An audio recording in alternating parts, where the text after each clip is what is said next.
하나님의 말씀이 임할 때 또 분명히 역사가 일어날 줄 믿습니다. 하나님의 말씀은 그 역사를 기대하는 사람에게 일어나더라고요. 예수님이 마가복음에 보시면 어느 동네로 들어가십니다. 그런데 예수님은 꼭 누구를 만나러 간다라는 것을 이미 알고 있어요. 그 동네에 있는 사람들은 모르죠. 누구를 만나러 왔는지도. 그런데 예수님은 이미 벌써 마음에 정하셨어요. 내가 이 동네를 가서 이 사람을 만나야 되겠다. 그런데 어떤 사람들이 가서 전합니다. 야, 예수님이 온다, 예수님이 온다, 이렇게 전하는 사람들이 있어요. 근데 이렇게 전하면 얼마나 좋겠어요. 예수님을 비하하면서 전하는 사람들이 있어요. 에이, 나사렛에서 예수란 사람이 온다, 나사렛에 태어난 예수란 사람이 온다, 이렇게 전하는 거예요. 그랬더니 그 가운데서 예수님께서 만나려고 했던 사람은요, 듣는 귀가 다르더라고요.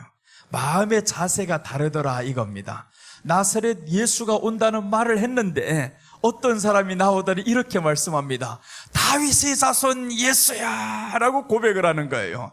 여러분, 다윗의 자손 예수여라는 것은 예수님이 가장 듣기 좋아하는 말씀이에요. 가장 자신을 향해서 부를 때 다윗의 자손 예수여라고 부르는 것은 예수님께서 야, 네가 나를 알아보는구나 그거예요. 네가 구약 성경을 알고 나를 알아보는구나. 그래서 사람의 말이 들리는 것이 중요하지 않다 이거죠. 오늘 우리는 하나님의 말씀이 들려지기를 축복합니다. 사람의 소리로 들으면 아무 의미가 없어요. 하나님의 말씀으로 들을 때는요, 분명히 예수님께서 가시기 전에 그 동네에서 누구 만나야 되겠다 하고 있는데 만나야 될 사람은 하나님의 음성으로 들리게 되어 있습니다. 오늘 이 시간에 그렇게 하나님의 음성으로 들려지시기를 축복합니다. 자, 오늘 아가서 1장 1절에서 2절 말씀 보겠습니다. 이제 이번 5월달이죠. 5월 한 달하고 6월 한 달 이렇게 연속 집회를 이어가야 하는데 아가서를 5월달, 6월달 이렇게 이어가도록 하겠습니다.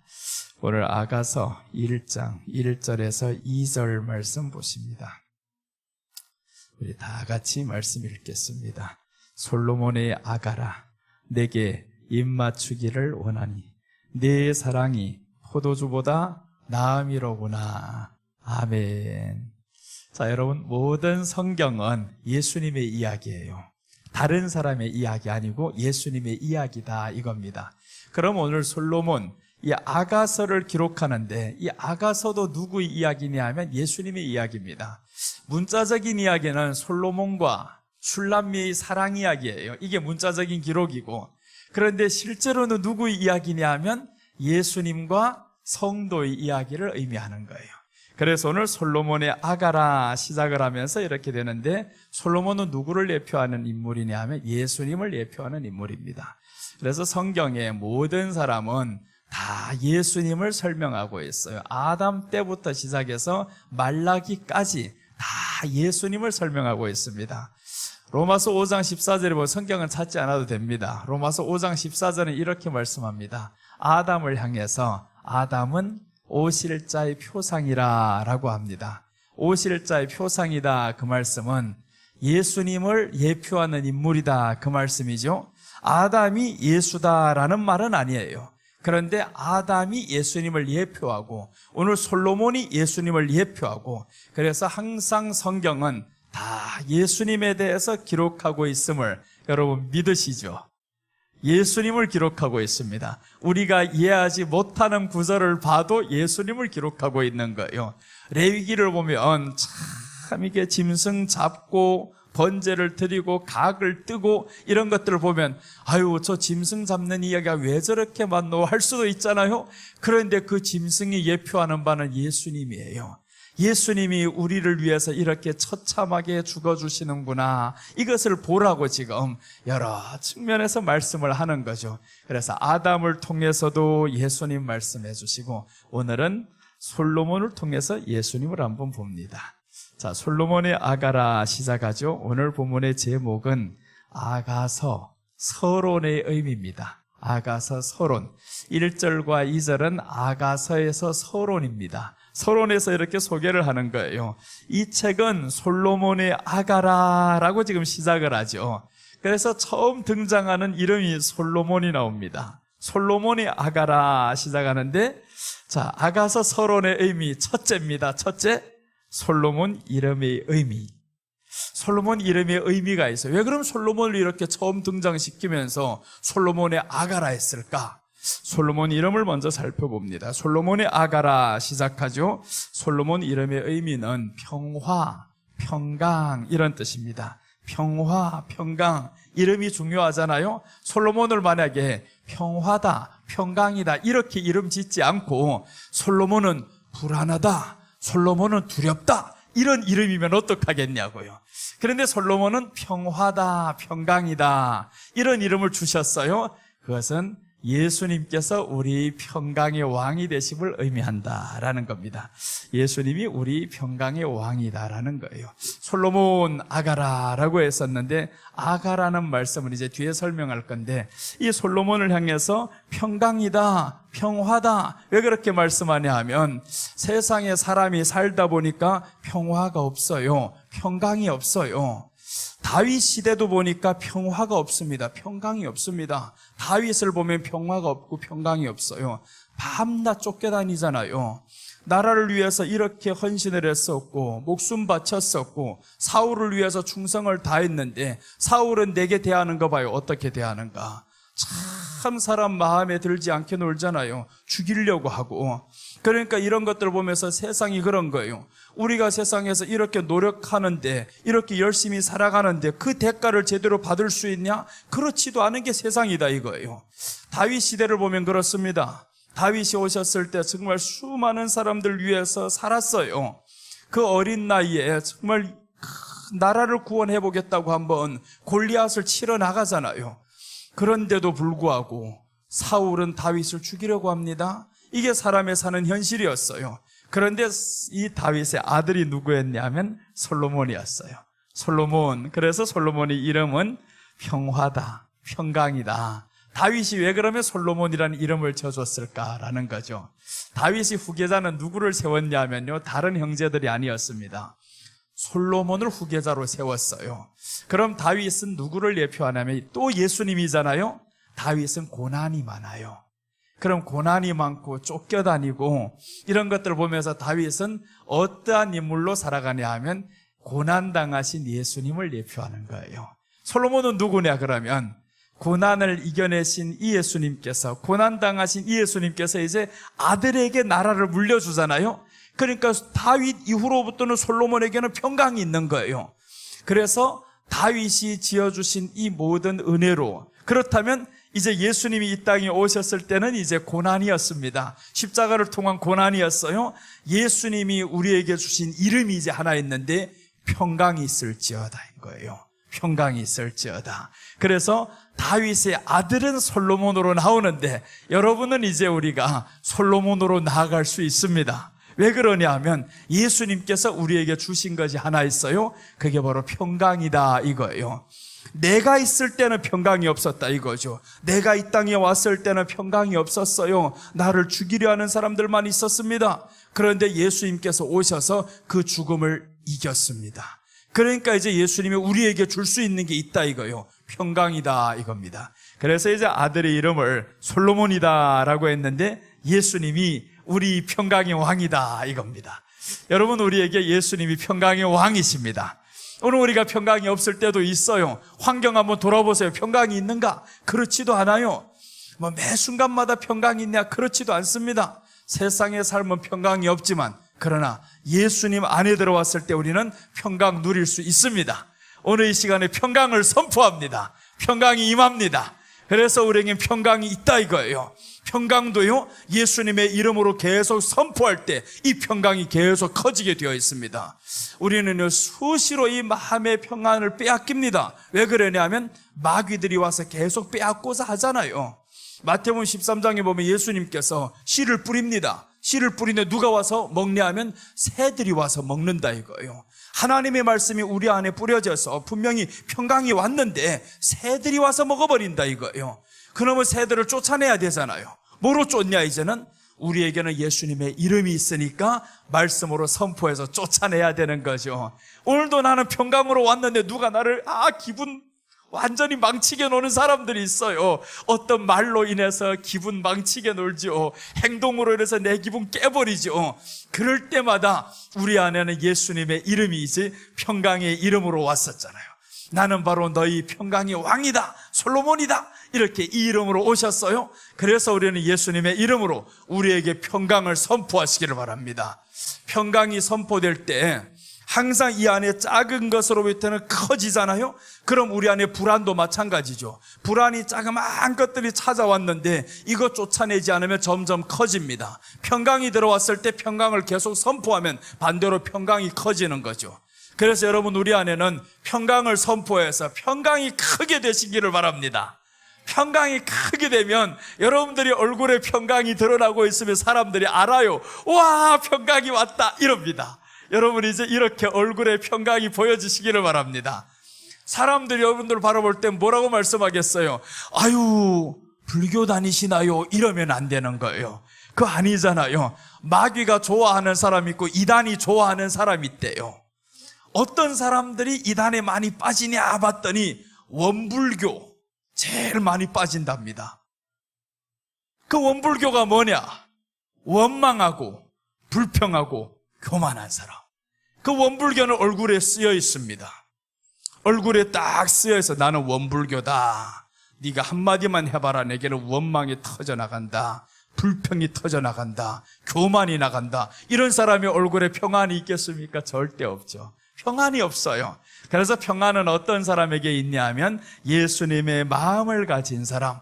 그 마음은 바로 나는 온유하고 겸손하다, 이거죠. 그래서 온유하고 겸손한 마음은 이 안에 불안한 마음이 찾아오지 말아야 됩니다. 이 불안한 것들이 찾아올 때 우리는 바로 몰아내시기를 바랍니다. 그래서 우리가 주님이 말씀하잖아요. 너희는 이렇게 기도하라 라고 했었죠. 그러므로 너희는 이렇게 기도하라. 내가 오기 전에 기도를 했어요. 아버지, 이제 이번 달 하고 다음 달 이어서 7월 달까지 해야 되는데 주님, 무엇으로 할까요? 라고 기도를 했어요. 두 가지를 놓고 기도를 했어요. 주기도문으로 할까요? 아가서로 할까요? 그러다가 지금 결론, 아가서로 지금 들어가는데 주기도문에서 처음에 가르치는 바가 이겁니다. 너희는 이렇게 기도하라 해놓고서 하늘에 계신 아버지요 하라는 거예요. 하늘에 계신 우리 아버지요, 이렇게 기도하라는 겁니다. 그 말씀의 뜻은 뭐냐면 하늘, 우리에게 말씀하시는데 하늘에 계신 아버지라는 것은 참 멀리 계신 아버지라는 게 아니에요. 시편 133편에 보면 하나님은 하늘에서 감찰하사 이렇게 말씀합니다. 하늘에서 감찰하사, 이 말씀은요, 하늘에 계신 아버지라는 것은 무소부재하신 아버지라는 거예요. 어디에나 계신 아버지다. 그게 하늘에 계신 아버지예요. 그래서 하늘에 계신 이 아버지는 하늘에 계시니까 우리보다 이게 차원이 다르잖아요. 위대하신 아버지다. 그 위대하신 아버지 앞에서 하늘에 계신 무소부재하신 아버지께서 우리를 지금 감찰하고 있는데 내 슬픔도 감찰한다, 이거죠. 내 기쁨도 감찰한다. 기쁘면 나는 예수님으로 인해서 기쁘고 슬프면 나는 세상으로 인해 슬픈 거예요. 그래서 우리가 슬픔이 들어올 때 바로 몰아내시면 됩니다. 그래서 우리는 항상 얼굴에 웃음꽃이 피시기를 바랍니다. 원불교는 우리에게 있을 수 없다, 이거죠. 이제 원망과 불평과 교만은 우리에게 있을 수 없다. 나는 항상 하나님 앞에 감사로 넘치시기를 바랍니다. 예수님 우리 평강의 왕입니다. 공포로 다가오는 이름이 아니었잖아요. 만약에 솔로몬이 이름을 솔로몬이라 짓지 않고 그 뒤에 나오는 솔로몬의 형제들이 나쁜 놈들이 많잖아요. 아도니아 이렇게 지어봐봐요. 아도니아 같은 인간들은 이 솔로몬을 이 뒤로 다 물리치고 자기가 왕 되려고 했었잖아요. 이런 것들이 만약에 이 다윗이 뒤를 이어가면 큰일 나잖아요. 그런데 다윗은 분명히 알아요. 내가 이미 고난을 당함으로 아들 시대에는 평강이 있으리라, 이겁니다. 그래서 예수님께서 이사야서 53장에서 말씀하죠. 그가 찔림은 우리 허물을 인함이요 그가 상함은 우리 죄악을 인함이라. 그가 징계를 받음으로 우리가 나음을 입었고 라고 말씀해요. 그러니까 예수님이 징계를 받음으로 우리가 나음을 입었어요. 그로 인하여 우리는 화평을 누리도다 하잖아요. 화평이 바로 평강을 누리는 겁니다. 이제 예수님으로 인해서 우리가 평강 누리시기를 바랍니다. 그래서 평강이라는 것은 마음에 자그마한 씨앗이 이미 뿌려졌어요. 이 뿌려진 씨앗을 이제 키우면 되는 겁니다. 그래서 성경에서 말씀하죠. 물을 줘야 된다. 물을 줘야 된다. 그 물이 바로 하나님의 말씀인 거예요. 말씀으로 자꾸 채워서 하면 이 안에는 평강이 점점 커져가게 되어 있습니다. 평강은 세상에 일이 잘 된다고 평강이 아닙니다. 평강은 예수님이 오셔야 평강이고요. 평강은 예수님의 말씀이 믿어져야 평강인 거예요. 그 말씀으로 인해서 기뻐함을 누려야 우리 안에 그 평강은 줄어들지 않습니다. 세상의 일 때문에 평강을 얻는다고 하면 그 일이 없어지면 이 사람은 다시 한번 불행이 찾아올 겁니다. 그래서 우리는 일로 인하여서 기뻐하지 말고 예수님으로 인하여서 기뻐하시기를 바랍니다. 이제 한 가지, 하박국에 보면 이 하박국 선지자가 누구로 인해서 기뻐하냐 봤더니 보세요. 하박국 고백을 보면 이렇게 말합니다. 하박국은 나는 여호와로 인해서 기뻐하는데, 그런데 보니까 포도원에 가보니까 소출이 없어요. 무화과 나무에도 소출이 없어요. 외양간에 가보니까 소가 없어요. 이건 일이잖아요. 환경입니다. 환경을 보는데 아우 기쁘지를 않아. 아무것도 없어. 그런데 이 사람이 고백을 보니까 나는 여호와로 인하여 즐거워하리로다, 이렇게 말씀하는 거예요. 그래서 이걸 보면 야, 환경 때문에 기뻐하는 건 잠깐이구나. 그런데 예수님 때문에 기뻐하는 것은 영원하다라는 말씀이죠. 때로는 사람들이 근심사에서 제일 큰 근심이 뭐냐? 돈이 없는 게 제일 큰 근심이에요. 아픈 게 근심이 아니라 돈이 없는 게 제일 큰 근심이란 말이에요. 그래서 사람들 보면 다 보험을 들고 난리가 나잖아요. 아픈 걸 미리 대비하는 게 보험이잖아요. 여러분의 보험은 예수님이 되시기를 바랍니다. 예수님이 우리 보험인 거예요. 예수님이 우리 안에 들어와서 주여 나는 주님을 믿사오니 내게 돈이 없으면 주님께 얘기하리이다, 이렇게 얘기하면 되잖아요. 주님이 성경에서 말씀합니다. 돈 없냐? 물 없냐? 내게 와서 마셔라, 이렇게 말씀하죠. 돈 없는 자, 물 없는 자 내게로 와서 마셔라. 그것도 값없이 마셔라는 거예요. 값없이 마셔라 해놓고는 뒤에 따라붙는 내용이 있습니다. 사서 마셔라는 거예요. 아니 값없이 마셔라며 왜 근데 또 사라고 합니까? 사야 되는 것은 우리가 말씀으로 믿음으로 사는 겁니다. 말씀으로 믿음으로 사시고, 요건 꼭 보고 갑시다. 학개 2장 8절.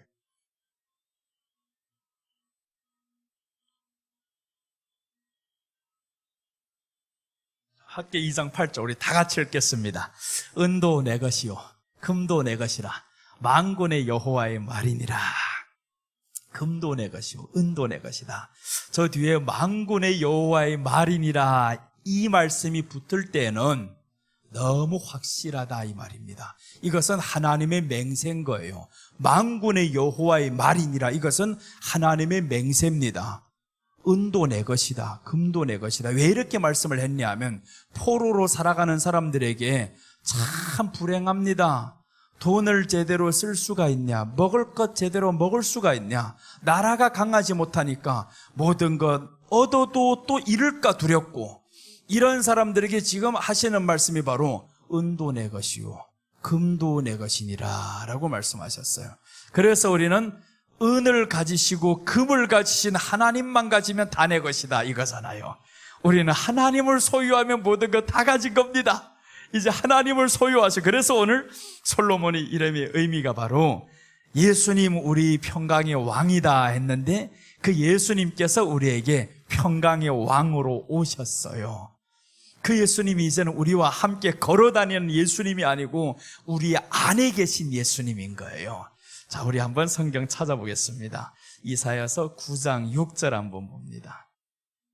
이사야서 9장 6절 보시면, 이는 한 아기가 우리에게 낳고 한 아들을 우리에게 주신 바 되었는데 그의 어깨에는 정사를 메었고 그의 이름은 기묘자라 모사라 전능하신 하나님이라 영존하시는 아버지라 평강의 왕이라 할 것임이라.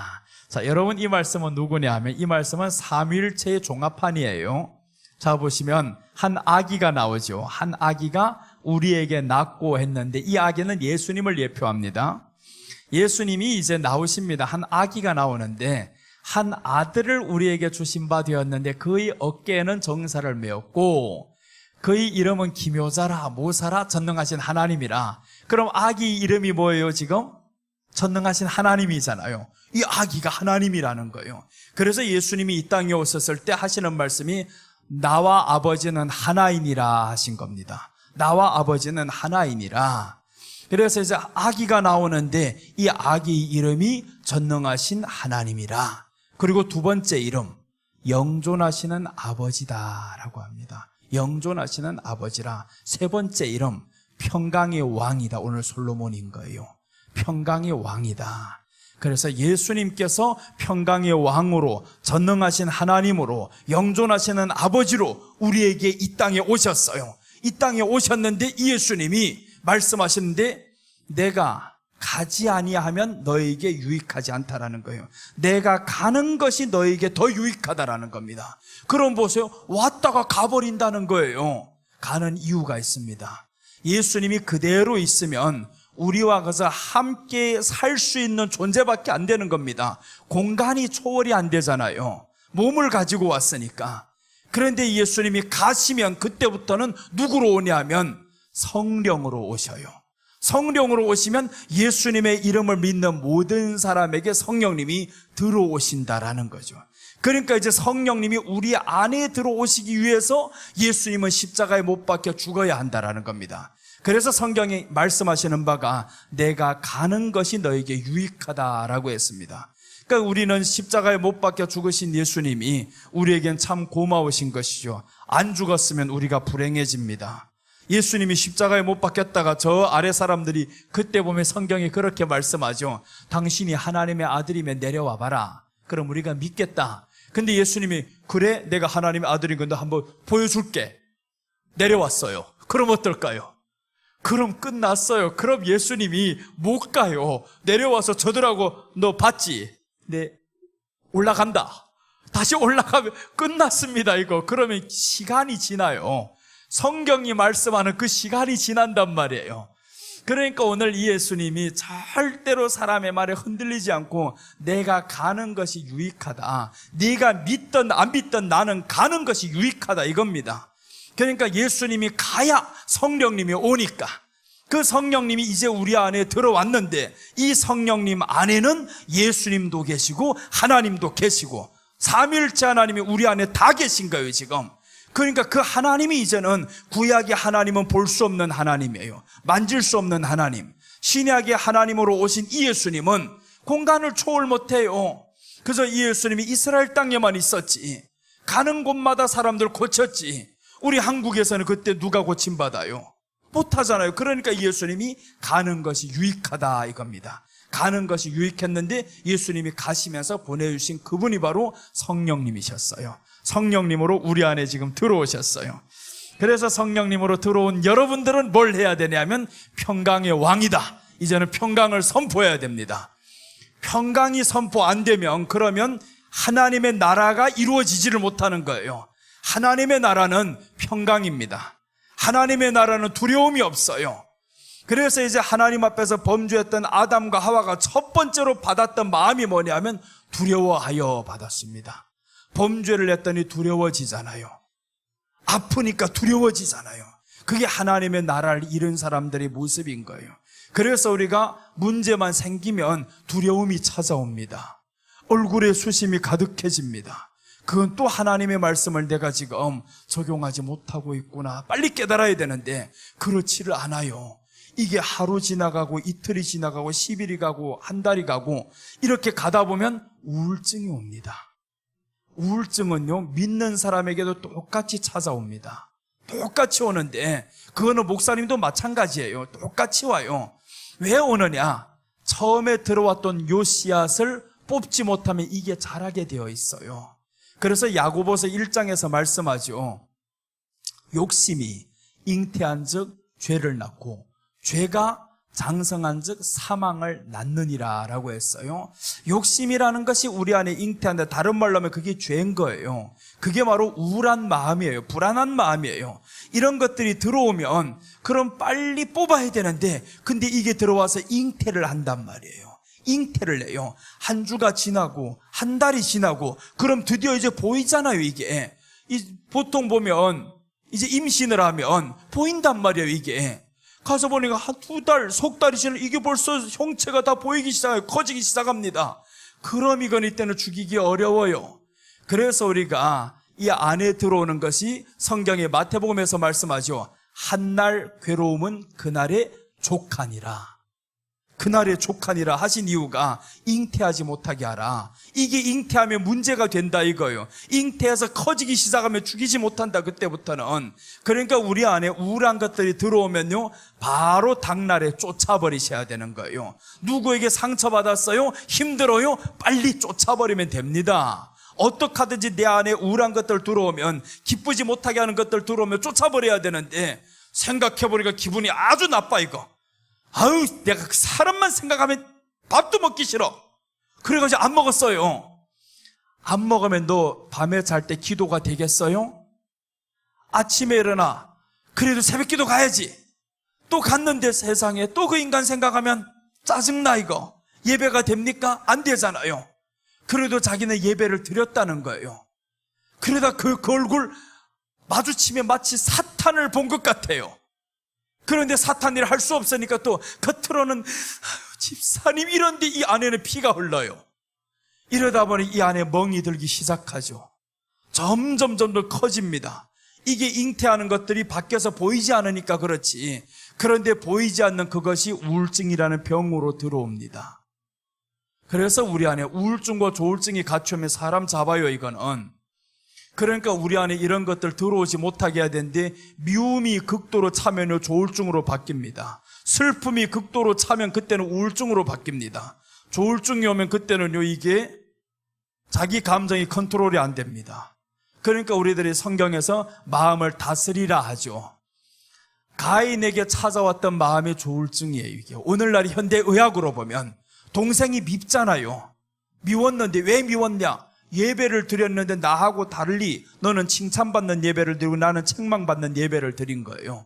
그런데 그 마음에 아주 화가 났는데 하나님을 향해서 물어야 되는데, 가인은 하나님의 대상이 아니에요. 보이는 사람이 싫어요. 너만 없었으면 나 이런 책망을 안 받았어, 이렇게 생각했단 말 하니까 자기 잘못이 아니라 잘못을 사람에게 찾는 거예요. 상대방에게 잘못을 찾는단 말이에요.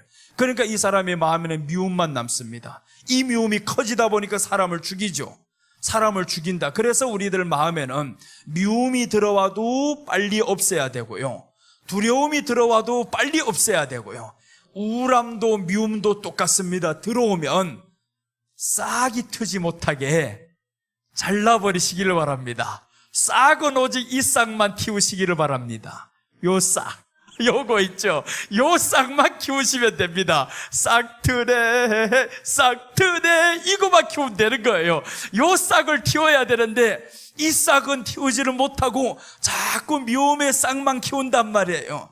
그럼 그때부터는 내가 죽는 겁니다. 겉으로는 하나님의 이제 직분 받은 사람이라 하지만 겉으로 그러니까 그 직분 받은 대로 살자니까 겉으로는 웃어야 되겠지. 그러니까 형식적인 성도로만 계속 바뀝니다. 점점 가면 갈수록 그렇게 들죠. 교회 안에 이런 사람들만 가득히 앉아 있어 봐요. 그럼 이게 교회겠냐고요? 사탄이 부리지. 그래서 이제 계시록에서 보면 2장에서 말씀하죠. 사탄의 회당이라 라고 합니다. 교회를 향해서 사탄의 회당이다. 이 교회가 사탄의 회당이라는 거예요. 겉으로 보기에는 교회 같은데, 예배드리고 모든 걸 하는 거 보니까 다 교회 같은데, 그런데 내막을 보니까 그렇지 않다. 사탄이 들어가면 마음이 다스려지지를 않아요. 가룟 유다가 사탄이 들어가니까 마음에 다스려지지를 않잖아요. 예수님을 죽이면 팔면 분명히 잘못됐다는 걸 알아요 이 사람이. 그런데 마음이 다스려지지를 않습니다. 여러분, 우리가 마음에 분노가 다스려집니까? 다스려지는 사람은 그나마 말씀의 통제를 받는 사람이에요. 우리는 분명히 다스려져야 됩니다. 창세기 4장 7절에 보면 이렇게 말씀합니다.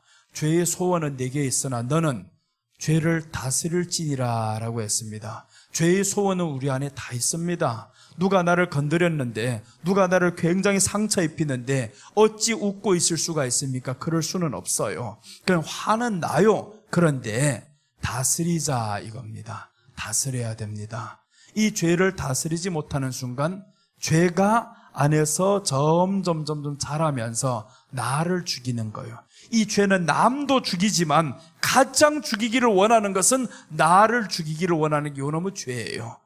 그래서 갈라디아서에서는 말씀하죠. 내가 그리스도와 함께 십자가에 못 박혔나니, 못 박힌 두 가지, 정과 욕심을 못 박았다라고 합니다.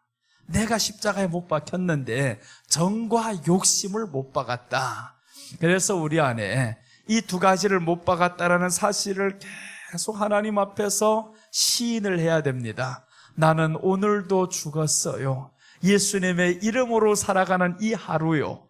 이렇게 살아가면, 그럼 누군가가 나의 마음을 우울하게 할 때, 슬프게 할 때, 그럴 때 나는 죽었는데 이렇게 생각하면 되잖아요. 나는 죽었는데, 아유, 내 안에 사는 것은 예수님이라고 아침에도 고백했는데, 그런데 또 살다 보니까 이놈의 가짜가 또 나와요. 그럼 가짜를 향해서 또 이제 말을 해야죠. 그게 바로 24시간 무시로 기도하는 겁니다. 나는 여러분들 3시간 정시 기도보다도 삶의 기도를 원하는 거예요. 예수님도 우리를 향해서 삶의 기도를 원합니다. 너 나와 함께 살아라인 거예요. 그래서 이제 창세기에 보면 에녹이 무두셀라를 낳고 하나님과 동행하며 라고 말씀합니다. 무두셀라를 낳고 하나님과 동행했다라는 거예요. 무두셀라가 누구예요? 이게 자기 아들이잖아요. 그것도 65세에 낳은 아들을 낳고 지금 하나님과 동행해요. 이제는 아들이 중요하지 않아. 하나님과 동행해. 하나님과 동행했다 이겁니다. 내 정을 십자가에 못 박았다. 욕심을 십자가에 못 박았다. 그러니까 보고 싶은 아들이지만 그러나 하나님과 동행하는 것이 더 기뻐. 이렇게 살아가니까 무두셀라가 이제 훗날에 아들도 잘 되잖아요. 아버지가 그렇게 이제 믿음을 가지고 사니까 아들도 보세요. 하나님이 심판할 때 보니까 이 아들이 죽고 나야 심판합니다. 심판을 보이지 않잖아요. 여러분, 이런 대목들이 성경에 많아요. 하나님이 다윗 때문에 누구를 멸하지 않냐 하면 솔로몬을 멸하지 않습니다. 에녹 때문에 무두셀라 시대에 홍수가 나지 않게 만듭니다. 솔로몬에게 이렇게 말씀합니다. 하나님이 솔로몬이 마지막에 범죄를 많이 합니다. 이방 여인들 취하면서 우상들이 많이 들어오고 하죠. 그럴 때 하나님이 솔로몬에게 말씀합니다. 내가 너의 아버지로 인하여서 너희 시대에는 나라를 멸하지 않겠다라는 거예요. 그런데 이제 네 이후에는 나라가 갈라진다라는 겁니다. 네 이후에는 나라가 갈라지게 만든다. 그러니까 아버지의 믿음이 어떤 믿음이었냐면 바로 하나님과 동행하는 믿음이었어요. 여러분, 우리가 기도 많이 하는 것도 중요합니다. 중요한 것은 기도하는 대로 살아가야 된다라는 거죠. 그런데 몇 시간 내내 기도를 했는데 무슨 기도를 하고 있는지 생각해보니까 녹음을 하고 한번 들어보셔요. 무슨 기도를 하고 있는가. 다 주여 주시옵소서 주시옵소서 막 이런 기도를 실컷 하고, 어디에 누구 녹음한 거 틀어놓을까봐 무서워요 이거. 내 기도한 내용이 누가 들을까봐 무서워요 이거. 그게 기도냐고. 내 기도를 당당하게 하나님 앞에서 주여 이렇게 나의 삶을 위해서 하나님 앞에 오늘 하루도 살아보기를 원합니다 라고 해서 그 기도한 대로 하루를 한번 살아보는 거예요. 그럼 그때부터 우리 안에는 생명이 넘쳐나게 돼 있어요. 하늘에 계신 우리 아버지가 이제는 실천하게 되어 있습니다. 하늘에 계신 아버지여, 우리 아버지여라고 했죠. 우리 아버지여, 아버지여라고 하라는 게 뜻이 있습니다. 그러니까 오늘날에 기도하는 사람은 구약식으로 하지 말고 신약식으로 해야 되는 거예요. 구약식으로 하면 전능하신 하나님 여호와여, 만군의 하나님 여호와여, 이게 구약식인 거예요. 근데 예수님이 이 땅에 오셨을 때는 그러므로 너희는 이렇게 기도하라. 예수님이 말씀이에요. 자, 잘 들어요. 예수님이 말씀했죠. 그러므로 너희는 이렇게 기도하라. 전능하신 하나님 아버지여 이렇게 하라고 했나요? 아니잖아요. 하늘에 계신 우리 아버지여, 아버지여라고 하라. 아버지여라고 하라. 전능한 하나님 다 알아. 아버지가 전능한 하나님이야. 그게 중요하잖아요. 전능한 하나님 이렇게 부르는 것보다 아버지가 전능한 하나님이야. 네가 부르는 이 아버지가 전능한 하나님임을 너 알아라. 그게 뭐냐면 인격이 대상이라는 거예요. 나 너하고 이제 인격이 대상이다. 구약식으로 인격적, 구약은요 인격적으로 하나님을 못 만납니다. 인격적인 하나님이 아니에요. 구약에서는 영으로 아주 무서운 하나님이고 두려우신 하나님이고, 그래서 구약에서는 하나님을 심지어 여호와라는 이름도 부르지 못해요. 야훼, 야훼 이렇게 불렀단 말이에요. 근데 신약에 오셔서 예수님이 우리에게 가르쳐주는 바가 하늘에 계신 우리 아버지요, 예수님께서도 하나님을 향해서 어떻게 기도하냐면 아버지요, 내 기도를 들어주신 것을 감사하나이다 이렇게 말씀하죠. 그래서 우리에게 그러므로 너희는 이렇게 기도하라는 거예요. 아버지요라고 불러라. 아버지요, 그게 바로 인격의 아버지. 이 아버지요라는 것은 사랑의 아버지라는 말이에요. 너를 사랑하는 아버지다. 그러므로 인해서 너도 이 아버지를 사랑해야 된다라는 거죠. 우리도 아버지를 사랑해야 된다. 그게 바로 아버지요예요. 아버지. 이 아버지요라고 부르는데, 아버지요 할 때면 참 마음이 평안이 와야 되는데 세상 아버지를 생각하니까 두려워요. 폭행하던 아버지 생각나요. 이런 아버지와 지금 비교가 되잖아요. 비교가 되는데 이 아버지는 우리에게 그런 아버지가 아니라 너에게 평강을 주시기 위해서 아들을 주신 아버지란다. 그래서 이 아버지가 우리에게 각인시켜주는 바가 있어요. 영접하는 자, 곧 그 이름을 믿는 자들에게는 하나님의 자녀가 되는 권세를 주셨다. 그 권세를 주셨다라는 거죠. 이제는 너에게 두려움으로 찾아오는, 공포로 찾아오는 세상적인 아버지가 아니다. 하늘에 계신 아버지다. 땅의 아버지와 다르다 이 말이죠.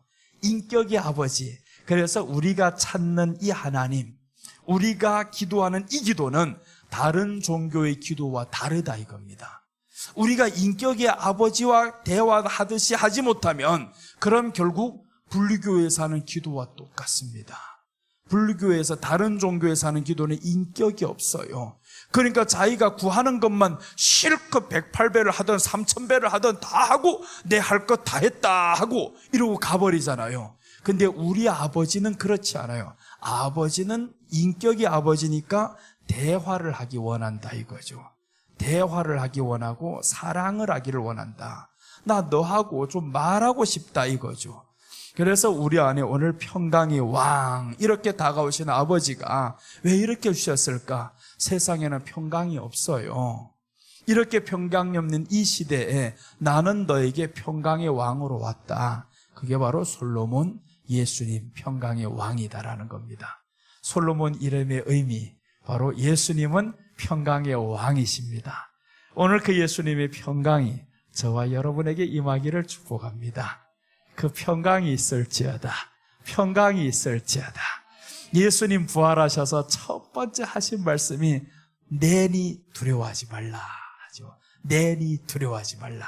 그러니까 두려움이 언제 떠나냐 하면 내니 예수님을 알아봤을 때 우리 안에 두려움이 떠나가는 거예요. 예수님의 음성을 들었을 때 우리 안에 두려움이 떠나간다 이거죠. 그리고 예수님이 따라서 하시는 말씀이 평강이 있을지어다 라고 하죠. 평안하냐 하는 것이 바로 선포를 하는 거죠. 우리 안에 평강. 그래서 오늘 평강의 왕 이 말씀. 자, 누가복음 한번 보겠습니다. 누가복음에 보면 2장 14절 말씀입니다.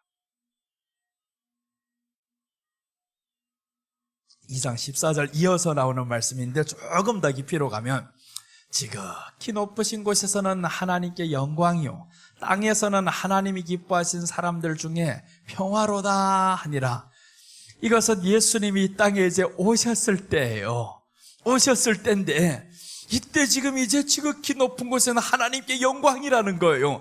예수님이 이 땅에 오신 것이 하나님께 영광. 땅에서는 하나님이 기뻐하신 사람들 중에 평화로다라고 했어요.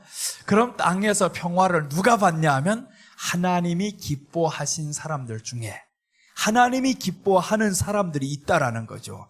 누가 하나님이 기뻐하신 사람들일까? 예수님의 이름을 믿는 여러분들입니다.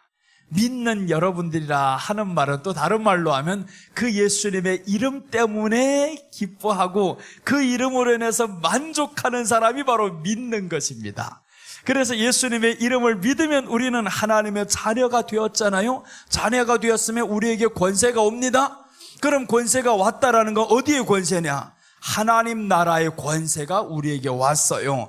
에덴 동산의 권세가 우리에게 왔어요. 그러니까 하나님의 나라는 이 땅에서 보이는 나라로 처음에 에덴 동산으로 보여주신 거예요. 에덴 동산의 권세가 바로 아담에게 다스리는 권세를 주셨습니다. 그런데 아담이 범죄한 이후로부터 다스리는 권세를 잃어버렸잖아요. 이게 상실이 되었습니다. 그러니까 하늘의 권세 이제는 없어진 거예요. 그 권세가 없으니까 첫째, 우리들이 마음이 다스려지지를 않죠. 그러니까 세상 사는 게 불안한 거예요. 평안이 없는 겁니다. 항상 뭘 할 때마다 이게 기쁨이 그렇게 많지를 않아요. 그런데 이제 예수님이 오늘 권세가 우리에게 오시는데 하나님이 기뻐하신 사람들 중에 평화로다라고 했는데 그 하나님이 누구를 기뻐하겠냐? 예수님을 믿는 사람을 기뻐합니다. 근데 예수님을 믿는다라는 것은 그 예수님이 우리 안에 들어오심을 알고 그분과 살아가는 것을 바로 믿는다라고 하는 겁니다. 예수님과 살아가는 거예요. 예수님의 이름 때문에 내가 기뻐하고 그 예수님의 이름으로 인해서 내 안에 나쁜 것들 다 몰아내버리고 이게 바로 예수님과 살아가는 겁니다. 그래서 처음에 우리가 믿다가 이제는 예수님을 알아서 사랑하는 겁니다. 이제는 믿음의 성장에서 알아가시고 사랑하는 단계에 이르러야 됩니다. 예수님이 사랑이 되면 그때부터 끝납니다. 오늘 기뻐하신 사람들 중에 평화로다라고 했는데 하나님이 기뻐하는 사람은 다 평화가 있고 평강이 있습니다. 예수님이 있는 사람은 평강이 있어요. 사업이 잘 안 돼요? 관계가 잘 안 돼요? 괜찮아요. 예수님의 이름이 들어가면 잘 되게 돼 있습니다. 걱정할 필요가 없어요. 예수님 오늘이 안 되는 것 같지 우리에게 오늘만 있는 게 아닙니다. 예수님과 함께하는 오늘이 되시기를 바랍니다. 예수님과 함께하는 오늘이라면 기적이 일어납니다. 기적은 예수님의 이름에 있는 거예요. 나의 기도에 있는 게 아닙니다. 우리가 믿는 예수님의 이름에 기도 있고요. 그래서 우리는 예수님과 사랑하면서 사는 것이 그게 바로 기적을 만들어 나가는 거다는 거죠. 자, 오늘 이렇게 하나님이 기뻐한 사람들 중에 평화가 있다라고 했습니다.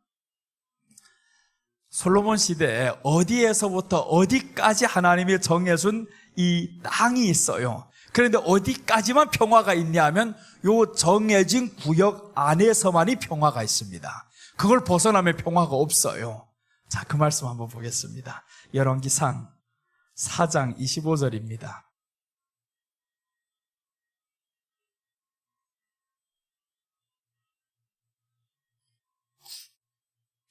열왕기상 4장 25절 한번 보겠습니다. 우리 다 같이 한 목소리로 읽겠습니다. 솔로몬이 사는 동안에 유다와 이스라엘이 다네에서부터 브엘세바까지 이르리 각기 포도나무 아래와 무화과나무 아래에서 평안히 살았더라. 아멘. 자, 여기에서 솔로몬이 사는 동안에 라고 했습니다. 솔로몬의 이름의 의미는 평강, 평화라고 했습니다. 그럼 이 말씀은 예수님이 우리 안에 계시는 동안에 라는 것과 똑같은 말인 거예요. 예수님이 우리 안에 계시는 동안에 유다와 이스라엘이 단에서부터 브엘세바까지 했는데 단이라는 것은 최북단입니다. 이스라엘에 이 남유다하고 북이스라엘이 갈라질 때 북이스라엘은 10개 지파가 가는데 이 북이스라엘의 제일 북단이 단이었어요. 단. 그리고 저 유다하고 제일 마주치는 땅이 바로 에브라임이었단 말이에요. 그러니까 이 단에다가 저 단에서부터 그 다음에 맨 밑에 내려가는 브엘세바까지 여기까지 다 뭐가 있느냐? 포도나무 아래와 무화과나무 아래에서 평안히 살았더라라고 말씀합니다. 솔로몬이 사는 동안에, 그러니까 우리 안에 예수님이 계시는 동안 우리 안에는 항상 평안함이 있었더라라는 거죠. 여러분, 우리 안에 예수님이 있으면 평안합니다. 평안이 없으면 그럼 어떻게 하겠어요? 주여, 주님이 주무시고 계시나요? 깨워야 되잖아요. 성경에 보니까 이제 마태복음에서 나오죠. 예수님이 제자들과 함께 가는데 갑자기 바다에서 풍랑 일기를 시작해요. 근데 예수님은 저 배 밑창에서 주무시고 계시는데 제자들이 난리법석입니다. 웬 풍랑이야 이게. 두려워서 떨기를 시작하다가 생각해 보니까 예수님이 배 밑창에 있어요. 그래서 제자들이 참 똑똑해요. 제자들이 예수님께 갑니다. 예수님, 빨리 일어나세요. 그래서 예수님을 깨우셨단 말이에요. 예수님을 깨우셨는데 예수님이 말씀합니다. 바다야, 잠잠하라. 바람아, 잠잠하라. 바로 잠잠해졌어요. 이게 우리들의 환경인 거예요. 환경이 예수님과 함께 이렇게 가다가 보니까 예수님은 주무시고 계시는데 우리 안에 예수님 계시는데 우리가 잠재우고 있단 말이에요, 그 예수님을. 그러니까 보니까 이 환경들이 난리가 나서 바람이 불고 풍랑이 일고 힘들어진단 말이에요. 그럴 때 어떻게 하냐? 예수님을 깨우시면 되는 거예요. 주님 일어나세요. 나 지금 위험해요. 무서워요. 주님 도와주세요. 그럼 주님이 일어나시잖아요. 내가 귀가 둔하여 듣지 못하심도 아니오 라고 했죠. 손이 짧아서 구원하지 못하심도 아니다. 그러니까 우리가 하나님을 깨우지 않는 이유가 하나 있는데 너희 죄가 가리워서 라고 말씀해요. 죄가 가리우면 우리가 예수님을 깨울 수가 없고 또한 깨우기를 싫어해요. 예수님을 찾지 않습니다. 내 안에 죄가 드리워지면. 그래서 우리는 죄는 뭐냐 하면 하나님을 찾지 않는 것이 죄인데 이 불안이 들어오고 두려움이 들어오고 이것들이 다 죄예요. 이런 죄들이 나로 하여금 불안하게 만듭니다. 두려워하게 만듭니다. 그래서 주여, 자그마한 것들이 들어올 때 싹이 트지 못하게 바로 잘라버리라고 했었죠. 작은 것 이기기 쉽지 큰 놈 이기기 쉽지를 않아요. 그래서 우리가 매일매일 해야 되는 이유가 있습니다. 매일매일 기도하고 매일매일 말씀 읽고 해야 되는 것들이, 이것들은 우리 안에서 항상 싹을 뿌리기를 원해요. 계속 뿌려가지고 너 죽여야 되겠다. 근데 뿌려집니다. 뿌려는 지는데 내가 뽑아버리면 되잖아요. 뽑지 못하면 안 돼요. 그게 오래 박히면 뽑지도 못합니다. 그때부터. 그래서 우리 안에 찾아오는 두려움과 불안과 이런 것들을 좀 빨리 몰아내실 줄 믿습니다. 오늘 한번 같이 해봅시다. 불안아 떠나가라. 살살해도 떠나가요. 뭐 세게 할 필요 없어요. 뭐 그놈하고 아니 그놈 쫓아내야 되는데 뭘 그렇게 큰 소리를 할 필요가 있습니까? 예수님의 이름이 우리 안에 있고 나는 이렇게 낮은 소리로 해도 너는 떠나가 이놈아. 떠나가요. 큰 소리로 안 해도 떠나갑니다. 괜히 그 불안 쫓아내다가 큰 소리를 하다가 내가 더 불안해져요. 하나님이 내가 네 소리를 들으니까 더 불안해 보인다 이럴 수도 있어요. 그래서 이 불안한 것들이 들어오면 그럴 수 있잖아요. 바로 쫓아버리면 돼. 너 나가라. 너 때문에 슬퍼할 이유가 없다. 내 안에는 예수님이 계신다. 말씀이 있다. 그래서 우리는 말씀을 매일마다 외우셔야 됩니다. 지난번에 어느 목사님이 간증을 하시던데 그 간증을 들었어요. 그 목사님이 치매에 걸렸다는 거예요. 은퇴를 하고 났는데 할 일이 없으니까, 은퇴하고 할 일이 없으니까 마음이 답답해지더라는 거예요. 우울해지고. 그리고 얼마 지나자 이상하게 치매기가 오는데 가서 검사를 해보면 진짜 치매라는 거예요. 그래서 치매 초기 때 이분이 뭘 했냐면 성경을 매일마다 한 절씩 외우셨답니다. 계속 외우고 했는데 얼마 지나지 않아서 치매 판정이 없어졌어요. 그래서 그분이 TV에 나와서 말씀을 하시는데 치매 걸렸던 거 걱정하지 마세요. 걸리지 않을 사람들 나 따라 해보세요. 그러더라고요. 그런데 이분이 하시는 말씀이 성경을 매일마다 외우면 됩니다. 성경이 외워지면 우리 안에 불안이 찾아오는 것들을 이걸 몰아낼 수 있어요. 불안이 찾아올 때 몰아내야 되는데 하나님의 말씀을 외우고 다른 거 생각하지 잘 외워 안 지잖아요. 나도 30대하고 40대가 달라요. 지금 외우자면 참 외우기 어려워요.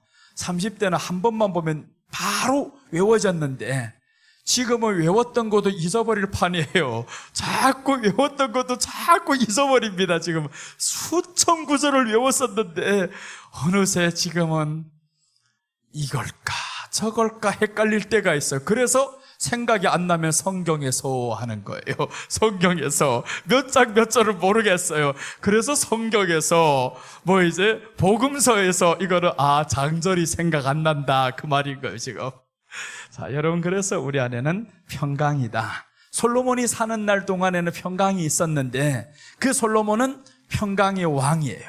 예수님이 우리 평강의 왕이다. 그럼 우리 안에는 예수님이 계시는 동안에는 항상 평안이 있다라는 거죠. 근데 그 평안을 누가 깨게 만드냐면 환경이 깨게 만드는 거예요. 이게 이놈의 환경이 또 깨게 만든단 말이에요. 그러면 우리가 환경에 주여 내 마음이 조종되지 않게 하옵소서 기도해야 되잖아요. 기도를 해야 되는데 요 놈을 그대로 두고 있다 보면 또 이렇게 푹 처집니다. 이 처지는 것이 하루 이틀 계속 가다 보면요 익숙해집니다. 기도에서 이겼다 해도 또다시 익숙해져요. 그렇게 또 환경을 만나면 또 쭉 처지게 됩니다.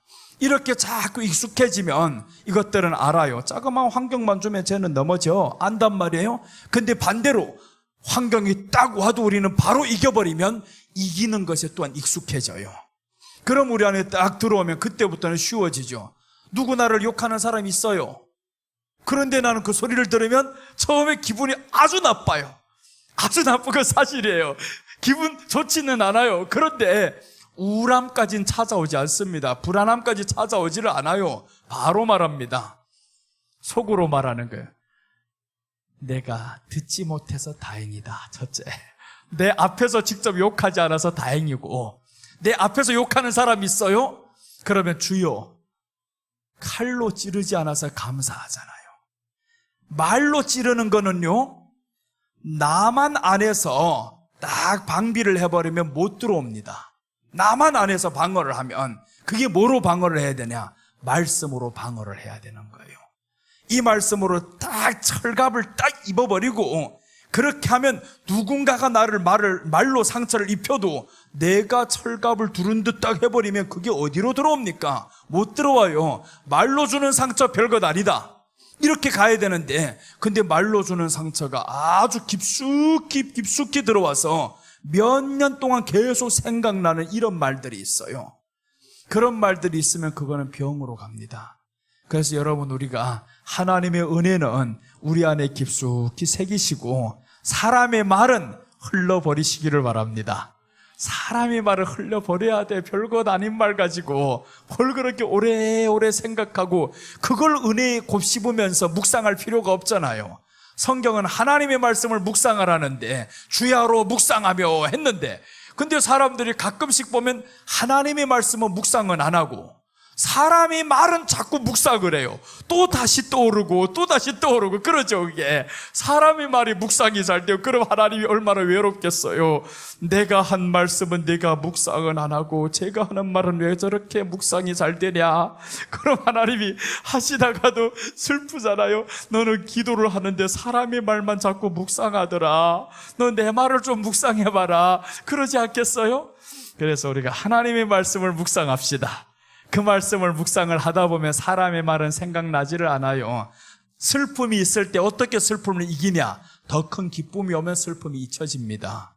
그래서 우리에겐 더 큰 기쁨인 예수님을 주셨어요. 그 예수님이 들어왔기 때문에 우리 안에 자그마한 슬픔들이 찾아와도 더 큰 기쁨으로 덮어버리시기를 바랍니다. 요한복음 14장 27절 한번 선포해 봅시다.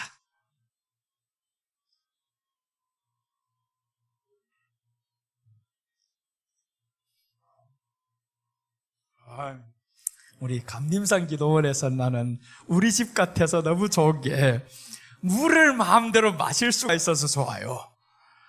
나무 집 가면 물 마시기가 참 어려워요. 어디 딱 가서 이게 물이 앞에 있는데 이거 마셔야 되는데 사람들이 가득 보고 있어가지고 가지를 하나 이거. 그래서 1시간 내내 끝나고 나면 목이 아파서 2번 다시 설교하기가 어려워요. 그게 나무 집과 우리 집 차이예요. 너무 편안하잖아요. 여러분은 우리 집에 왔어요. 다 아버지 집에 왔어요. 그래서 평안이 넘칩니다. 자, 오늘 이렇게 요한복음 14장 27절 한번 봅니다. 27절 보면서 또 한번 말씀이 우리에게 선포되기를 바랍니다. 다 같이 읽겠습니다. 평안을 너희에게 끼치노니 곧 나의 평안을 너희에게 주노라. 내가 너희에게 주는 것은 세상이 주는 것과 같지 아니하니라. 너희는 마음에 근심하지도 말고 두려워하지도 말라. 아멘.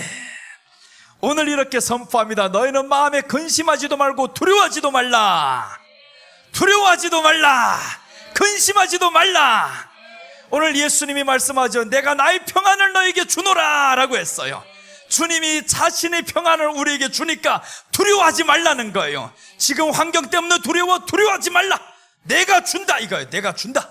이제 두려움도 해결해 주실 것이고 근심도 다 떠나가게 하실 거고, 오늘 말씀이 많은 사람들에게 그 평강이 임할지어다. 분명히 임합니다 오늘. 그래서 오늘 하나님이 말씀하셔 평안을 너에게 끼친다. 나의 평안을 너에게 주노라. 여러분, 하나님의 말씀이 우리에게 임할 때, 평안이 들어왔을 때면 바뀌었어요. 이미 바뀐 거예요. 근데 사람들이 요 바뀐 것을 또다시 바꿔버린다라는 거예요. 그게 우리들의 의심인 거예요. 하나님이 말씀하죠. 성경에 누구든지 말씀을 믿은 대로 믿으면 그것이 이루어진 줄로 믿으라고 했는데, 하신 말씀을 믿고 이루어진 걸 믿어야 되는데 믿었는데 가다 보니까 의심이 되는 거예요. 가다 보니까 의심이 돼요. 그게 우리가 참 왜 의심이 되느냐? 전능하신 하나님이라는 걸 몰라 그래요. 전능하신 하나님. 그래서 이제 구약에서는 아브라함에게 하나님이 나는 전능한 하나님이라 언제 믿냐 하면, 아브라함이 75세 때 믿지 않습니다. 하나님을 안 믿는 사람 없어요. 믿습니다. 근데 이 사람이 언제 믿냐 하면 100세 되어서 전능한 하나님을 믿어요. 하나님, 전능하신 하나님이네요. 하나님 말씀 쫓아서 이 사람이 떠납니다. 다 버리고 떠나요. 내가 살던 고향, 친척, 아비집 다 버리고 떠납니다. 살다 보니까 돈을 많이 벌어요. 돈을 포기합니다. 자식 버려라? 버립니다. 하나님 말씀에 순종을 다 했어요. 그런데 이 사람이 마음에는 전능하신 하나님은 못 믿었어요. 그래서 이제 훗날에 25년이 지난 어느 날 전능하신 하나님을 믿는데, 그 믿는 과정이 이렇습니다. 창세기 17장에 하나님이 나타나실 때 아브라함에게 선포한 이름이 있어요. 17장 1절에 보면 이렇게 말씀합니다. 나는 전능한 하나님이라 라고 이렇게 소개를 해요. 너는 내 앞에서 완전하라 라고 말씀해요. 그 말씀이 뭐냐 하면 아브라함이 전능한 하나님으로 믿지 않았다 이 말인 거예요. 16장에서 보니까 사레의 말을 듣고 이스마엘을 낳죠. 그러니까 하나님이 말씀해서 분명히 너에게 자식을 준다고 했는데 10년이 지나가니까 믿어 안 져요. 그래서 우리가 전능한 하나님을 믿기는 어려워요. 그래서 예수님이 말씀하는 그 믿음은 너희 겨자씨만한 믿음이 있다 할지라도 그것만 있으면, 겨자씨가 얼마나 작아요? 그 말씀은 하나님의 전능하심이 반대로 그만큼 크다라는 거예요. 겨자씨만한 믿음이 있어도 이 산을 들어 저 바다에 옮겨지라고 해도 옮겨진다는데, 그러니까 산 같은 이 엄청난 문제도 겨자씨만한 자그마한 믿음이다. 그게 무슨 믿음이냐 하면 구원의 믿음이 아닙니다. 여기는 전능하신 하나님에 대한 믿음인 거예요.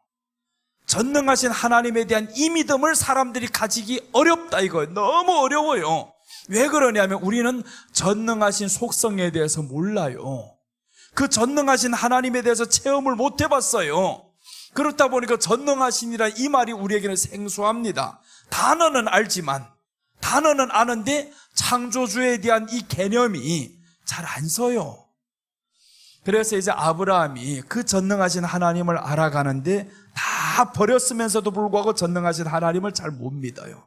창세기 17장에 딱 와서 하나님이 말씀하죠. 나는 전능한 하나님이라. 모세에게는 어떤 하나님으로 나타나냐면 전능한 하나님이 아니에요. 영원하신 하나님으로 나타납니다. 모세에게 나타난 하나님은 나는 스스로 있는 자니라 라고 했죠. 스스로 있는 자를 다 달라요.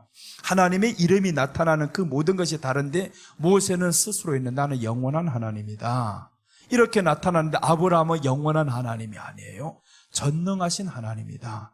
네가 나를 의심했어. 자그마한 일, 네 시기에 지금 이루어지지 않는다고 의심했어. 그래서 이 아브라함에게 전능한 하나님이라고 나타났는데 그 전능하신 하나님을 아들을 낳으면서부터 믿어지는 거예요. 이제 믿어지더니 아들을 하나님이 바치라고 합니다. 그게 하나님의 시험인데 경외라는 말씀이 나오죠. 그 경외는 전능하신 하나님에 대해서 믿냐 안 믿냐 하는 경외인 거예요. 그래서 아브라함이 그때 하나님이 전능하신 하나님을 믿고 이런 새벽에 준비해서 나가잖아요. 하나님이 죽여도 살릴 수 있다는 걸 100% 믿었습니다. 한 번도 아들이 아깝다 생각했을 수도 있다라고 하죠. 아닐 것 같아요. 절대 아닙니다. 전능하신 하나님이 믿어지는 순간 아들을 바치라고 하신 분이 누구냐? 아버지예요. 그 하나님이 아들을 바치라고 했으면 하나님의 그 뜻을 전능하신 하나님이 내게 주신 그 아들이 하나님이 지금 요구하고 있는데 오히려 영광인 거죠. 그래서 아들을 바치러 가는데 정말 자신만만하게 칼을 들어가지고 찌르려고 하잖아요. 확 찌르려고 하는데 하나님이 됐다 하죠. 아브라함아, 네가 이제야 나를 경외하는 줄을 내가 알았노라 하셨다. 그 경외는 바로 네가 나를 전능하신 하나님임을 믿는 것을 내가 알았다, 그 말인 거예요. 그랬더니 하나님이 훗날에 6명을 더 주셨어요. 얼마나 멋있어요? 전능하신 하나님에 대해서 점점 더 알아가죠. 그런데 우리가 겨자씨만한 믿음이 있어도 이렇게 큰 일을 이루는데, 그런데 겨자씨만한 믿음이 우리 안에 있다가도 없어지고 이런단 말이에요. 자꾸 있을까? 기도하고 나면 분명히 있을 것 같아요. 있어 확신. 그런데 갑자기 또 환경 보니까 없어져 버렸어요. 이게 반복이 돼야 됩니다. 그래서 주님이 네가 넘어져도 내가 다시 기다려준다라는 거예요. 네가 의심을 해? 괜찮아. 당연하다. 왜 그러냐면 우리가 세상에 태어나면서 전능하신에 대해서 알 수가 없어요. 세상에 태어난 거 보이는 게 다예요. 다 만들어 놓은 걸 봤는데 뭘 어떻게 알아요? 모르지. 그러니까 예수님도 그것 가지고 네가 구원받는 게 아니고 구원은 나를 믿는 것으로 받는다. 근데 전능하신 하나님을 믿어지면 그때부터 삶이 편해지는 거예요. 삶이 편해지는 거지 아무 구원과는 연관없어요. 의심을 해도 구원과는 연관없어요. 괜찮아요. 응답 못 받아도. 근데 확실한 거는 예수님의 이름만 딱 믿으면 구원은 됐다. 전능하신 거 잘 안 믿어지지. 당연해요. 언제 믿어지냐? 천국 가면 믿어집니다. 천국 가서 누가 믿었나 봤더니 내가 믿은 게 아니에요. 갔던 사람들이 제일 처음에 믿는 게 그거 믿더라고요. 천국 가가지고 야 나를 구원했습니다 이거 안 합니다. 한번 봐봐요. 우리가 계시록 4장 한번 봅시다. 계시록 4장에 보면 천국에서의 찬양이에요. 천국에 구원받은 사람들 찬양하는 내용인데 4장 10절의 내용을 보면 뭐라고 하나 봐봐요. 이 사람들이 저기에서 어린 양을 찬양하고 뭐 저러지를 않아요. 자 보시면 24장로들이 보좌에 앉으신 이 앞에 세세토록 엎드려 세세토록 살아계시는 이에게 경배하고 자기 관을 보좌 앞에 드리며 이르되, 자 보세요. 지금 24장로들은 구원받은 사람들이 대표예요. 그러니까 구약의 성도들과 신약의 성도들 다 구원받았단 말이에요. 이 사람들이 지금 어떻게 하냐? 보좌에 앉으시니 즉 예수님께 지금 경배를 합니다. 경배를 하는데 보세요. 앞에 엎드려 이르되라는 거 말하는 거죠. 이제 이르되, 그러니까 뒤에는 내용이죠. 그러니까 이제 경배하는 내용이 나옵니다. 내용을 한번 봅니다. 11절. 우리 주 하나님이시여 영광과 존귀와 권능을 받으시는 것이 합당하오니, 이제 보세요. 내용. 주께서 만물을 지으신지라. 주께서 만물을 지으셔. 네가 말을 안 해도 하나님이 지은 거 당연해요. 그런데 저들이 왜 이런 고백을 했겠어요? 이제야 드디어 창조주 하나님을 알았다 이거죠. 창조주 하나님을 알았습니다. 우리가 지금 믿음으로 고백하는 이 아는 것과 저기에서 현실로 알아가는 건 차이가 있습니다. 엄청난 차이인 거예요. 저 전능하심을 알았을 때 우리에게도 그 전능하심의 속성이 들어오는 거예요. 그러니까 우리가 저기에 갔으면 죽지 않습니다. 죽지 않는 이유가 하나님의 전능하심의 속성이 우리 안에 들어오고 영원하신 속성이 우리 안에 들어오는 거예요. 눈으로 그대로 보았고 그대로 믿어지니까 우리 안에 다 들어옵니다. 그러니까 우리도 영원한 존재가 되는 거죠. 자, 그래서 이 사람들의 내용이 바로 주께서 만물을 지으신지라. 만물이 주의 뜻대로 있었고 또 지으심을 받았나이다. 이제 드디어 창조주 하나님을 저들이 확실히 알았어요. 천국 가보니까 아는 거예요. 그러니까 우리가 이 땅에서 응답받는 믿음 조금 약해도 괜찮아요. 흔들려도 괜찮아요. 흔들리면 다시 하면 되지 뭐. 안 그래요? 흔들렸다가 또다시 기도해보지 뭐. 또 안 되면 또다시 해보고. 그럼 되는 거예요. 하다 보니까 되더라고요. 하다 보니까 언제부터인가 됩니다. 그게 한 번, 두 번 자꾸 하다 보니까 이제는 여러 번 되다 보면 자신감이 붙어요. 그게 이제 자신감 붙어가지고 선포하면 되는구나 이러고 알고 있어요. 나는 이제 우리 집 사람이 하도 아파가지고 계속 기도를 했단 말이에요. 계속 기도를 하고 기도를 안 나. 이거 도대체 낫지를 않아요. 그래서 내 믿음이 부족하나 보다 자꾸 그랬죠. 계속 기도를 했는데 10년을 했는데 어떻게 안 나요 이거. 근데 하나님이 낫지 않게 하는 것도 우리를 기다려 주심이에요. 그런데 어느 날 보니까 나았어요. 예배 드리다가 나았어요. 예배 드리다 하나님이 툭 일으키다가 이게 허리가 딱 나와버렸고, 또 예배 드리다 키도 커버렸고. 그러니까 이런 것들이 자꾸 있다 보니까 나는 확실한 게 이겁니다. 예배 드리면 낫습니다. 말씀이 들어가면 낫습니다. 그래서 말씀이 들어가라 자꾸 그거예요. 말씀이 들어가면 낫는다 이겁니다. 근데 누군가가 나보고 안수해달라 자꾸 그러면 나는 그거 체험 못했어. 안수했어서 고침받는 건 체험 못했는데 자꾸 나보고 그걸 해달라면 내게는 그 믿음이 없어요. 그러니까 그 믿음이 있으면 그걸 많이 경험한 사람한테 가란 말이에요. 그 사람 그건데요. 근데 나는 어떤 하나님이 믿어지냐면 말씀 전하다가 고침받는 건 여러 번 봤어요. 그러니까 우리 집사람이 그러니까 우리 여기 앉아 있었죠. 확실히 여기 증인이에요. 우리 여기 감림산 기도원에 우리 다 증인이에요. 수영로교회 권사님이 앉아있다. 권사님인지 사모님인지 앉아있다가 허리가 이렇게 완전 이런 분이 펴졌어요. 이게 왜 그런 역사가 나는 그게 믿어진단 말이에요. 말씀이 증거될 때, 말씀이 들어갈 때 이 사람이 펴진다라는 게 나는 이게 머릿속에 이제 있어요. 그러니까 그게 자신이 있어요 이제. 그러니까 누군가가 아픈 사람이 있으면 제발 안수보다는 말씀만 들어라 이거예요. 말씀만 꾸준히 듣다 보면 이 말씀 속에서 기적이 일어난다 이거예요. 그 말 그럼 다 그런 게 아니에요. 또 어떤 사람은 안수를 내서 낫게 하는 사람이 있고, 또 어떤 사람은 기도를 하다가 그 사람은 그런 것 많이 체험했어요. 그러니까 그쪽이 더 믿어진단 말이에요. 그럼 그런 사람에게는 또 그렇게 붙어야지. 그런 사람에게 가가지고 주여 목사님 말씀으로 나를 고쳐주옵소서 이거 안 돼요. 그래서 말씀으로 고침받기를 원하면 요 시간에 오고, 기도로 고침받기를 원하면 그 시간에 가고, 다 맞는 사람이 있어요. 뭐 어떻게 다 똑같이 살겠습니까? 그러니까 나는 그게 확실히 믿어져요. 말씀 듣다 분명히 고침받는다. 말씀 듣다 우리 교회는 우울증이 떠나가 버렸어요. 그러니까 그런 건 나는 기도하려고 안 합니다. 상담하려고도 안 해요. 말씀만 들어서 이럽니다. 말씀만 들으면 낫는다 이거죠. 그러니까 여러분 우리 안에 하나님의 말씀이 지금 들어가니까 얼굴이 펴지고 있잖아요. 봐요.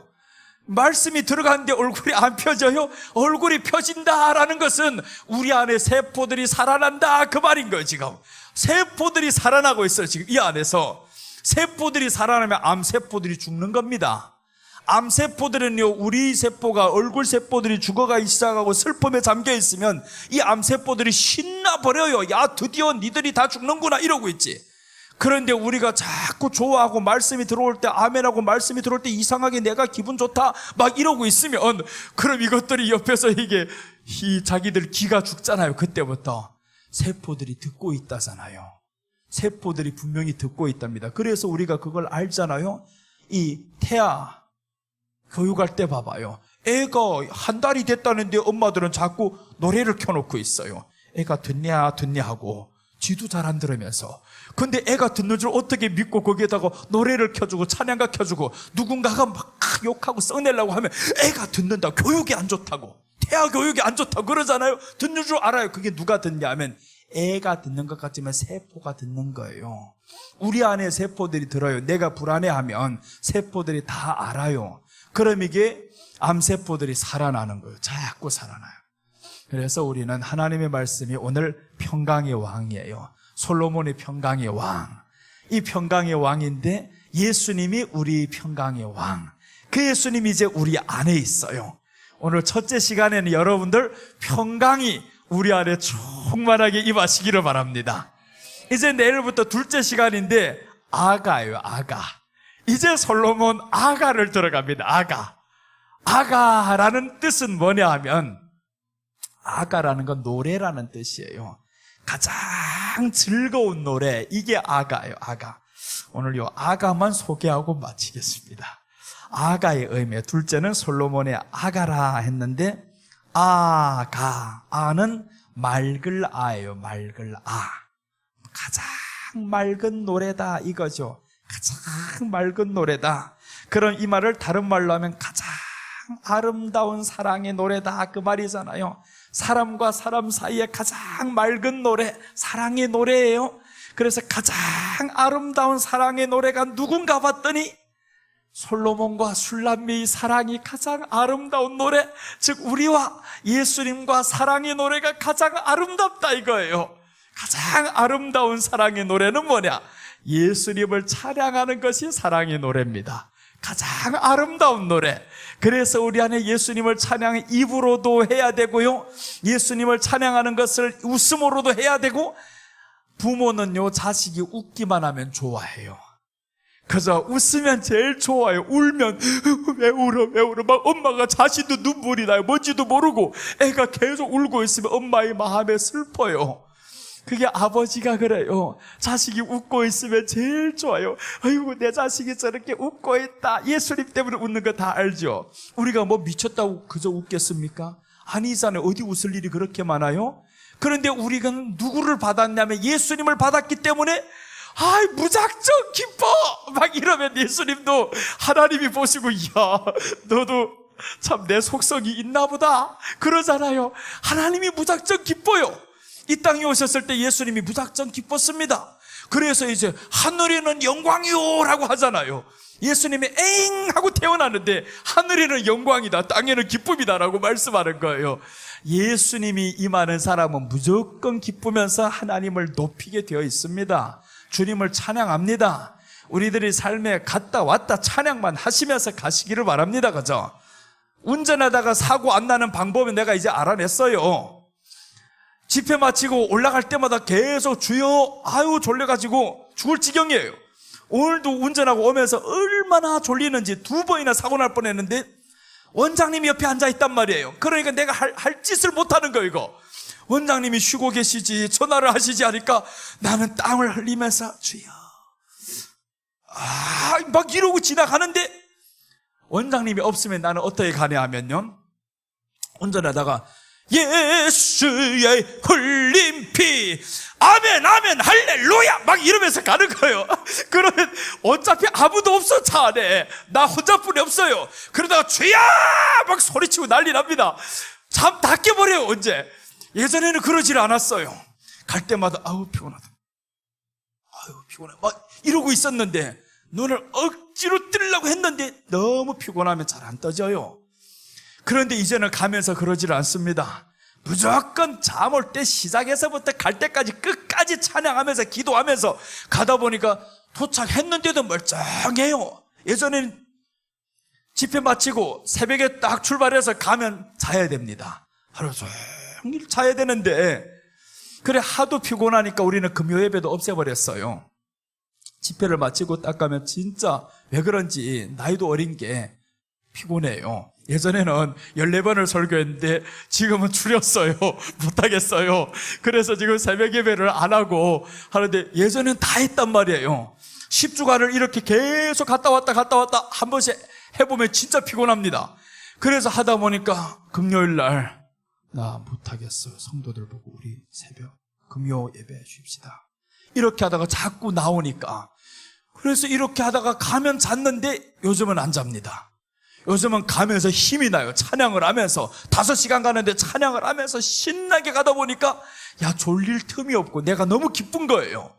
여러분, 우리가 항상 주님과 이렇게 동행하면서 주님 찬양하면서 사시기를 바랍니다. 슬픈 일이 있을 때 많아요. 우리를 누군가가 참 마음을 건드릴 때 많아요. 그럴 때일수록 더 찬양하면서 혼자서 주야 마음을 토로해보기도 하고, 하나님 앞에서 다윗이 말씀하잖아요. 내가 나의 마음에 모든 것을 토설하나이다 하잖아요. 마음에 아픈 것도 예수님께 다 말씀드려보고, 그렇게 하면 예수님이 들으시다가 그래 알았다 하는 음성도 한번 좀 들어보셔요. 하다 보면 그래서 만들어봐요. 우리 주님하고 얘기를 하다 아버지 들으셨죠?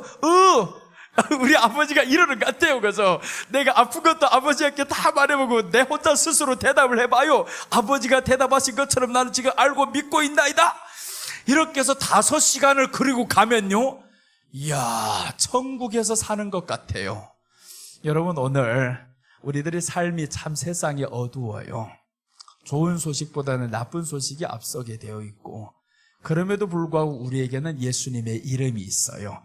그 예수님의 이름이 평강의 이름으로 우리에게 달아왔었고, 그 다음에 나아가서 아가의 의미였었는데 바로 예수님을 찬양해야 한다. 가장 아름다운 노래가 우리가 예수님과 사랑을 나누는 이야기가 가장 아름다운 이야기입니다. 그게 아름다운 찬양. 그래서 한번 미쳐봅시다. 예수님 믿는데 한번 미쳐봐야 되잖아요.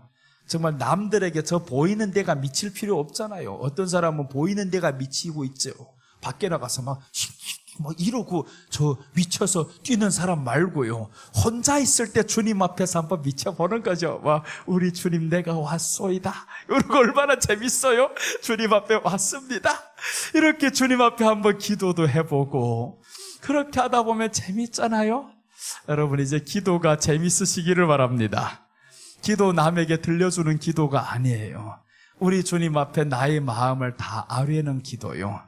내 마음의 불편함도 아뢰보고요, 그 불편함을 통해서 또한 설교를 해요. 내가 이렇게 불편하지만 우리 주님 말씀 생각하면서 또 오늘 선포해 봅니다. 이깁니다. 오늘도 말씀 들었습니다. 내 안에 싹이 트는 걸 뽑아봅니다. 그래서 물리쳐 보기도 하고, 이렇게 하다 보면 우리 안에는 기도가 그때면 능력이 됩니다.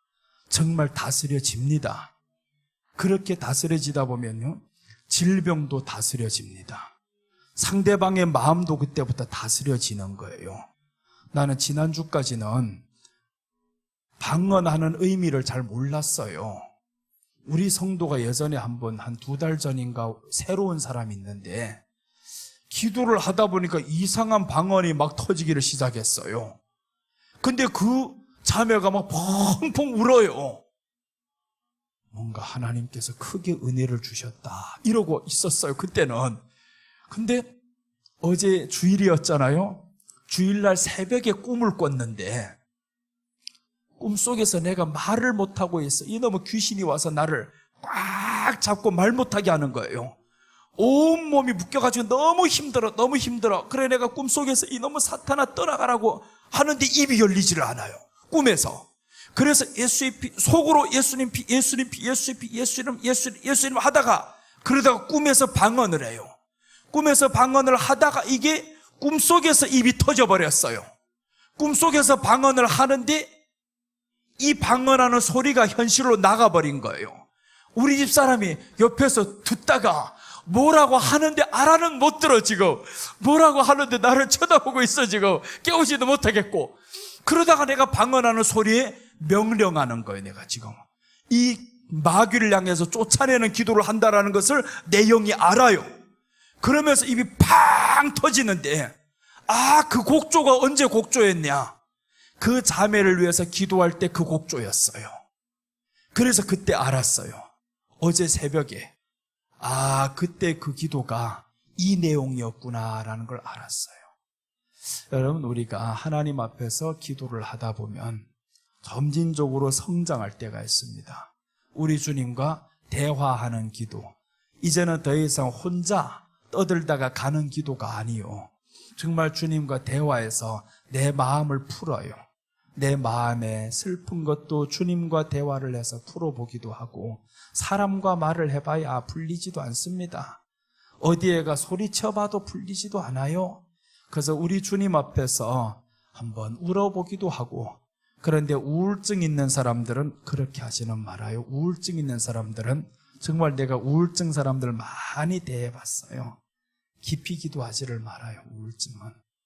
우울증 있는 사람 그래 하면 안 됩니다. 더 빠집니다. 그래서 그런 사람들은 좋은 생각만 하면서 찬양이나 하고 하다 보면 치유가 됩니다. 그래서 여러분, 우리가 예수님 한번 생각하면서 오늘 주님 앞에 나아가 보겠습니다. 오늘